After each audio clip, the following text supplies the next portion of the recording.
அண்ணா ரொம்ப சந்தோஷமா இருக்கிறீங்க போல. தோட்டம் விளையாயிருச்சா?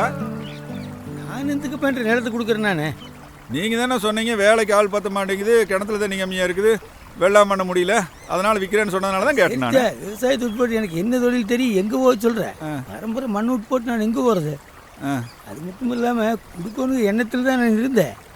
அதுவும் கரெக்டு தான். அது என்னமோ கும்பிட போனது குறுக்க வந்த மாதிரி நயாகரை பற்றி ஒருத்தன் சொன்னானப்பா. நயாகராவா? அதாரு? ஆமாப்பா, அந்த நயாகரா சொல்யூஷன் கம்பெனி தண்ணியை சுத்திகரிக்க விதமாக வேஸ்ட் ஆகாமல் போடுறதுக்கு அந்த கம்பெனிக்கார 4 பேர் வந்து அது என்ன ஆட்டோமேட்டிக் வால்வு அது மாட்டி விட்டு போனாங்க. அதில் இருந்தப்பா 50 ஏக்கராவை ஆள் இல்லாமல் நானே வால் போட்டேனப்பா விவசாயம். அடே இது பெரிய ஜோலினா. ஆமாண்ணா, அது மட்டும் இல்லை, உலகத்தில் எந்த மூலையில் இருந்தாலும் செல்ஃபோனில் பட்டன் ஒரு தட்டுனா போதும் காடாம தண்ணி வாயி. ஆனால் அது என்ன எனக்கும் சொல்லுனா, நானும் ஸ்மார்ட்டாக விவசாயம் பண்ணி பழகிக்கிறேன். நானும் ஊரை சுற்றி படாத பாடு வெட்டு கிடக்கிற ஆளுகளுக்கு. அட என்னப்பா இப்படி கேட்டு போட்டேன்? பாப்பா நான் நயரா சொல்யூஷன் கம்பெனி கூப்பிட்டு போகிறேன். எனக்கு இல்லை நல்ல யோசனையாக இருக்குதா? வாங்க, நம்ம தோட்டத்துக்கு என்ன பண்ணீங்களா அந்த விவரமெல்லாம் இவருக்கு சொல்லிக் கொடுங்க. இது பார்த்தீங்கன்னா சரிங்க.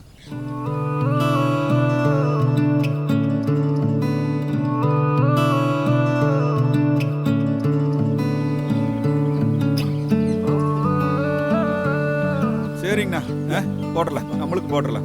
ரொம்ப நன்றி. நிலம் உங்களுடையது, பாதுகாப்பு எங்களுடையது. Niagara solutions.